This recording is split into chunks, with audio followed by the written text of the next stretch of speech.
आज जिस विधानसभा सीट की हम सबसे पहले बात करेंगे वो है लखीसराय विधानसभा। यहां पर फिलहाल बीजेपी का कब्जा है और विजय कुमार सिन्हा जो राज्य के उप मुख्यमंत्री हैं यहां पर काबिज हैं।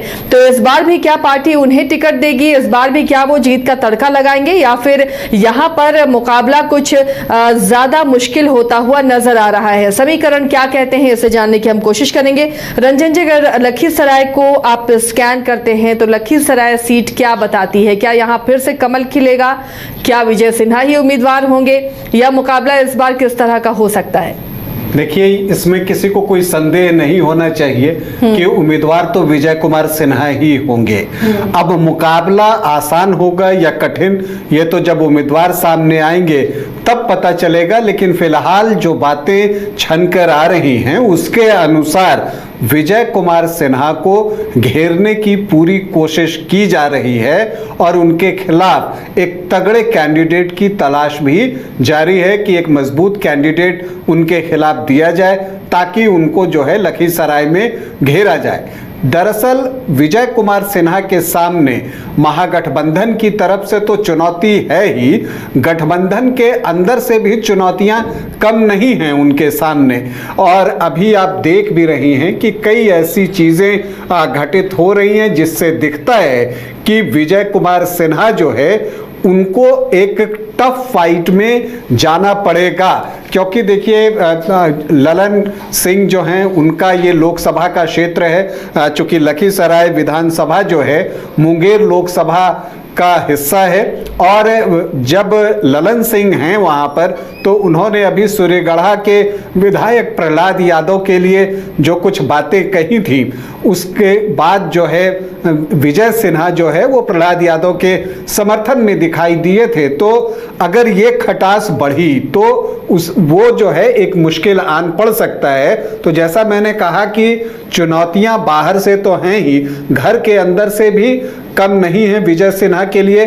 और इसलिए ये बात लगती भी है कि विजय सिन्हा जब भी चुनाव जीते हैं, यूं तो जब से वो चुनाव लड़ रहे हैं 2005 फरवरी से, उसमें 2005 के अक्टूबर को छोड़ दीजिए तो 4 बार वो चुनाव जीतने में सफल रहे हैं। लेकिन 2010 को छोड़कर हर बार जो फाइट होती है वो एक टफ फाइट होती है और वो एक क्लोज फाइट में ही चुनाव जीतते रहे हैं। 2005 फरवरी में जब वो जीते थे तो 1448 वोटों से, 2010 में उनका मार्जिन बड़ा था, लेकिन 2015 और 2020 में भी देखिएगा तो मार्जिन उतनी बड़ी नहीं है। लखीसराय विधानसभा क्षेत्र जो है वो 1977 में अस्तित्व में आया और पहला चुनाव 1977 में ही हुआ। उससे पहले ये बढ़िया विधानसभा क्षेत्र का जो है हिस्सा था लखीसराय। लखीसराय को अगर आप देखिए तो यहाँ शुरुआती सालों में जो है सोशलिस्ट पार्टी का एक दबदबा दिखता है, जहां उनका मुकाबला कांग्रेस से हुआ करता था। और अगर आप देखिएगा तो 1977 से 1995 तक कुल 5 चुनाव हुए, जिसमें कि 4 बार आपको सोशलिस्ट पार्टियों ने बाजी मारी और कांग्रेस को सिर्फ 1 बार कामयाबी मिली। 2000 में लखीसराय में पहली बार कमल खिला और उसके बाद से लखीसराय में जो है बीजेपी का दबदबा आपको दिखेगा और बीजेपी के किले के रूप में लखीसराय तब्दील होता हुआ दिख रहा है। हालांकि इस बीच जो 6 चुनाव हुए उसमें 5 बार जो है 2000 से 2020 के बीच में, उसमें 5 बार बीजेपी को कामयाबी मिली तो 1 बार आरजेडी यहां से चुनाव जीतने में सफल रहा है। अगर आप विचारधारा के आधार पर लखीसराय विधानसभा के चुनावों का हाल देखें तो कुल 11 चुनाव हुए हैं। वहां पर आपको 5 बार बीजेपी की सफलता दिखेगी, 5 बार सोशलिस्ट पार्टियों की जीत दिखेगी और सिर्फ 1 बार कांग्रेस को यहां कामयाबी मिली है। और कांग्रेस अपनी दूसरी कामयाबी के लिए इस बार चुनाव लड़ना चाहता है। जो कुल 11 चुनाव हुए हैं उसमें बीजेपी 5, जनता पार्टी 2, जनता दल 2, कांग्रेस 1 और आरजेडी 1 बार। अगर हम बात करें कि लखीसराय का प्रतिनिधित्व सबसे ज्यादा बार किसने किया है? तो विजय कुमार सिन्हा ने किया है, जो बिहार के उप मुख्यमंत्री हैं। उन्होंने 4 बार लखीसराय विधानसभा क्षेत्र का प्रतिनिधित्व किया है।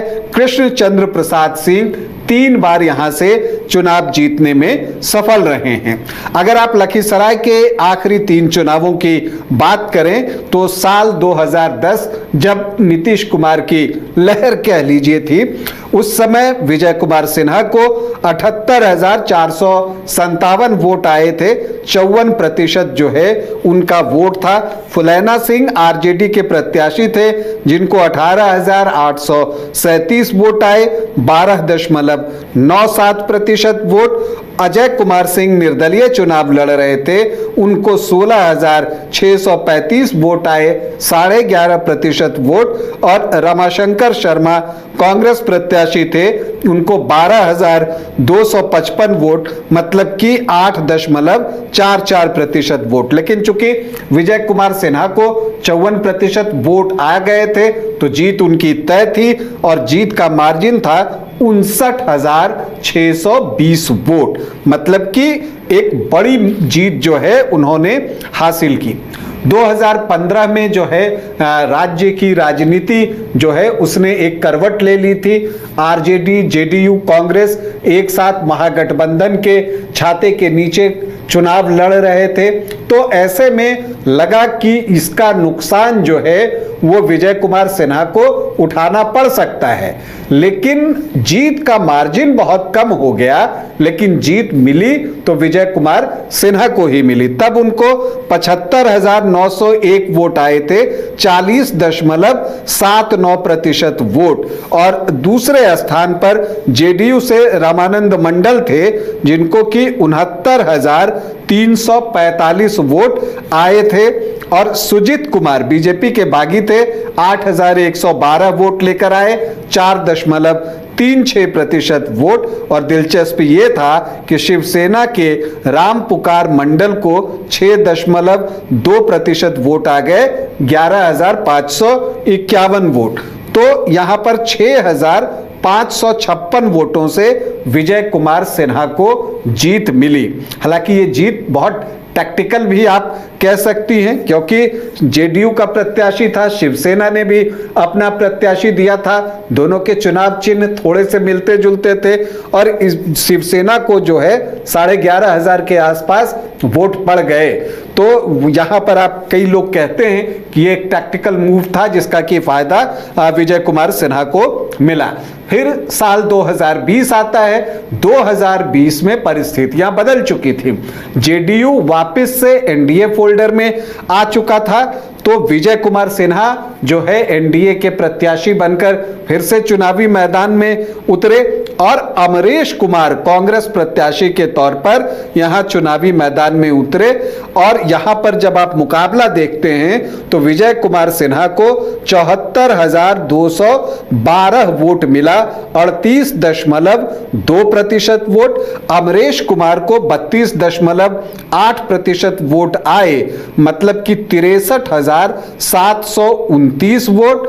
सुजीत कुमार जो है एक बार फिर से यहां निर्दलीय चुनाव लड़ रहे थे, वो 11,570 वोट लाने में कामयाब रहे, 6% के आसपास।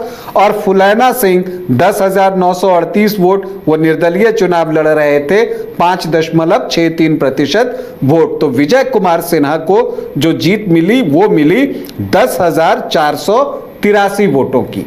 तो अब अगर इन चुनावों को आप एनालाइज करें तो जो चीजें दिखती हैं कि हर बार जो है विजय सिन्हा को जो वोट मिले हैं वो कम होते गए हैं। 2010 में 78,000, 2015 में 75,000 और 2020 में 74,000। तो इस रेशियो से वोट कम हुए हैं और मत प्रतिशत भी इसी तरह से कम हुआ है, 54%, 40.79% और पिछले चुनाव में 38.2% वोट। तो इससे महागठबंधन की उम्मीदें बंधी हैं और उनको लगता है कि विजय सिन्हा को लखीसराय में घेरा जा सकता है। हालांकि देखिए, कद के मामले में अगर बात करें तो विजय सिन्हा का कद अब राजनीतिक फील्ड में में बहुत बड़ा हो गया है, ऊंचा हो गया है। और खास करके तब जब प्रधानमंत्री खुद उनके एक पारिवारिक कार्यक्रम में शामिल होने के लिए विजय सिन्हा के घर जाते हैं, तो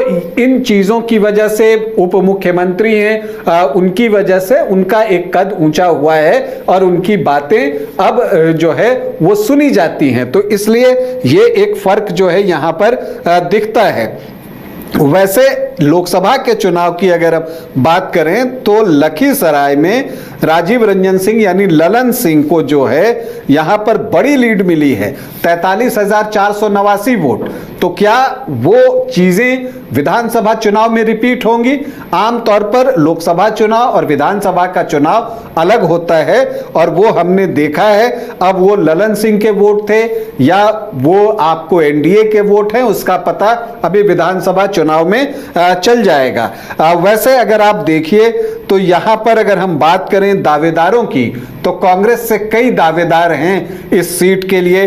अमरेश कुमार एक स्वाभाविक दावेदार हैं, पिछली बार चुनाव लड़े थे यहां से, तो उनका दावा तो बनता ही है। इसके अलावा गोरखनाथ आईएएस हैं, वो यहां इस सीट के लिए दावेदारी कर रहे हैं। डॉक्टर सोनी कुमारी हैं, उनका भी दावा है। और इधर जो है आपको विनय सिंह ने भी इस सीट के लिए दावा कर दिया है। तो कांग्रेस की तरफ से कई दावेदार हैं, लेकिन कहा तो यह जाता है कि सूरजभान सिंह की फैमिली से भी कोई यहां चुनावी मैदान में उतर सकता है। चूंकि लखीसराय भूमिहार बहुल क्षेत्र है, तो सूरजभान सिंह के परिवार से अगर कोई उतरता है तब जो है चुनाव और रोचक हो जाएगा। और उनके भाई चंदन सिंह का नाम लिया जाता है, तो देखना है कि क्या यह सीट पशुपति पारस की पार्टी को जाती है, क्योंकि सूरजभान सिंह अभी उन्हीं के साथ हैं, या फिर जो है सिंबल बदला जाता है। ये सारी चीजें आगे क्लियर होंगी। आरजेडी से विनय साहू भी दावेदार हैं, और चूंकि यहां वैश्य वोटर्स की संख्या भी अच्छी है, तो एक वो दावेदारी कर रहे हैं। इन सबके बीच फुलैना सिंह जो है वो आरजेडी में शामिल हो गए हैं। वो लखीसराय से जो है 2005 के अक्टूबर में विधायक रह चुके हैं, और तब उन्होंने विजय सिन्हा को शिकस्त दी थी। हालांकि वो जीत का मार्जिन सिर्फ 80 वोट था। तो लखीसराय में एक क्लोज फाइट जो है वो होते रही है। अब यहाँ के जातीय समीकरण को अगर हम देखें कि वो क्या कैसा है, तो जो एक अनुमान पर आधारित है, यहाँ पर जो अनुसूचित जाति के वोटर्स हैं 15.82% हैं। जो यादव वोटर्स हैं वो 11 से 11.5% के आसपास हैं। मुस्लिम वोटर्स की संख्या उतनी ज्यादा नहीं है, 4.2% ही है। तो यहां पर अगर आप देखिए तो जो एमवाई का इक्वेशन है वो 15.5 से 16.5% के आसपास ही बनता हुआ दिखता है। राजपूत वोटर्स 2% हैं, लेकिन भूमिहार वोटर्स जो हैं वो 22 से 23% हैं। कुछ इससे ज्यादा भी कहते हैं, कुछ इसे 20% तक भी मानते हैं, लेकिन एक बड़ी संख्या भूमिहार वोटर्स की। और अगर वो एकमुश्त किसी तरफ चले जाएं तो चुनाव पर बहुत असर डाल सकते हैं। इसके अलावा ब्राह्मण यहां 2.5 से 3.5% हैं, तो सामान्य जाति के वोटर्स 28 से 30% हो जाते हैं। जो कुशवाहा वोटर्स हैं वो 3 से 4%, और जो कुर्मी वोटर्स हैं वो 5 से 6% हैं। तो 8 से 9% का ये आंकड़ा भी पहुंचता है। पासवान वोटर्स की संख्या भी यहां अच्छी है, और अभी चूंकि एलजेपीआर से एनडीए का गठबंधन है, तो उसका भी एडवांटेज जो है एनडीए को मिल सकता है। और वैश्य वोटर्स यहां 10 से 11% के आसपास हैं। अदर ओबीसी ईबीसी 17 से 18% हैं, जिसमें मंडल 3.6% के आसपास हैं, और मल्लाह भी 3 से 3.5% है। और चूंकि यहां मल्लाह वोटर्स की इतनी संख्या है, यही वजह है कि मुकेश सहनी चाहते हैं कि लखीसराय सीट वीआईपी को लड़ने के लिए दी जाए, और उनके पास कैंडिडेट भी हैं विकास सिंह, तो वो उनको यहां चुनावी मैदान में उतारना चाहते हैं। तो महागठबंधन को पहले तो एक फैसला लेना है कि विजय कुमार सिन्हा के खिलाफ कौन सा कैंडिडेट हो, उसके बाद ही कुछ जो है आगे तय होगी और फिर समीकरण उसके अनुसार अलाइन करेंगे। तो क्या फैसला लेते हैं तेजस्वी यादव और महागठबंधन के अन्य नेतागण, ये देखना दिलचस्प होगा। ये भी देखना दिलचस्प होगा कि महागठबंधन की चुनौतियों के साथ साथ जो अपने घर की चुनौती है उससे विजय कुमार सिन्हा कैसे निपटते हैं, वो भी एक महत्वपूर्ण पहलू इस चुनाव का होने जा रहा है। तो इसलिए लखीसराय में इस बार एक कांटे के मुकाबले की उम्मीद सभी कर रहे हैं। तो लखीसराय में इस बार का मुकाबला बेहद दिलचस्प होने जा रहा है और कौन उम्मीदवार होगा, सीट किसे मिलेगी, इस पर हमारी नजर बनी रहेगी। जैसे जैसे अपडेट आएगा आप तक हम पहुंचाते जाएंगे।